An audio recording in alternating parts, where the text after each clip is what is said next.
Look, I may surprise you here on this, but I'm of the belief that you know, Alabama and that administration knows this situation better than anybody. And they're not playing him and putting him out there if they felt like, I mean, look, administrators by nature are just risk averse people, especially when you get to athletic directors and school presidents. You may be able to find some like rogue associate AD who's a little bit more of a gambler. But most of those, I mean, almost anybody who gets to administration is a risk averse person.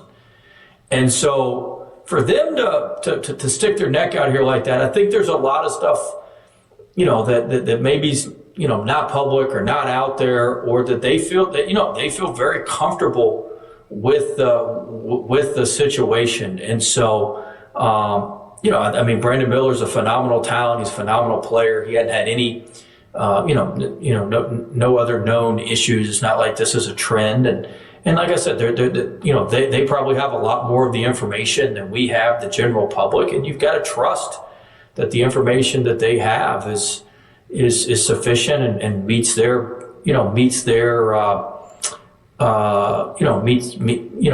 criteria to keep playing him, keep playing Bradley, and that sort of thing. I mean, look, it's a tough situation. All these things are tough situations, and everybody wants it to be cut and dry. You should do this. You should do that. You got to do this. You got to do that. Well, there's a lot more. There's a lot more to it than that. There's a lot more people involved. There's a lot more,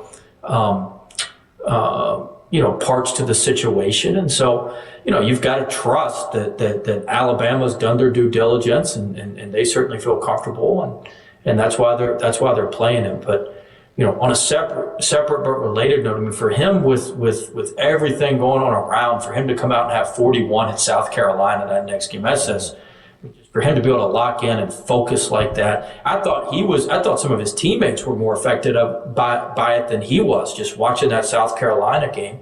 Then to back it up, obviously, with another big-time game, 24 against Arkansas on Saturday. So you got to give him credit for being able to focus and lock into to what they're doing. But it's a tragic situation, and there's unfortunately there's not a lot of easy answers, and you've got to trust that Alabama's AD, president, board, that they have done their due diligence, and this is where they've landed, and this is where they're comfortable. Because I mean, at the end of the day, the kid has rights as well. There's a lot of other folks involved, and so you just got to trust that that's where it's landed, and this is what they're doing, and we'll see how it turns out. If it turns out that they've made a bad call and there's more information that they didn't know, I mean, certainly there'll be heads that'll roll in a couple months, I'm sure. But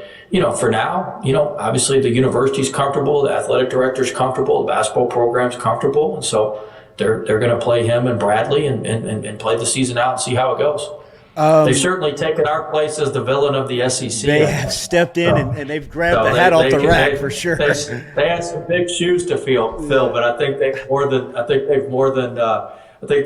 accomplished that. They have, they have lapped you for sure. They've taken it to another level over there. He had 24 Saturday and a win over Arkansas. Did you recruit him, or was he pretty much locked in the entire way? No, his dad played football at Alabama for Gene Stallings in the early 90s. He was from Nashville. We knew about him, obviously, but not somebody that we were going to waste a lot of time if we recruited him. So we weren't into wasting time. Contrary to what everybody thought, we can't just go get everybody. He was somebody that we would have ended up wasting time on, and he was pretty much locked in with Alabama for a while, and Bradley was too. They were friendly and friends, and they kind of, I'm not saying they were a package deal, but they were very close, and those two were trending towards Bama almost, from that spring all the way through the recruiting season. Everybody kind of figured that's where it was heading. But he's a tremendous player, tremendous talent. Really, just having a really, really good freshman year.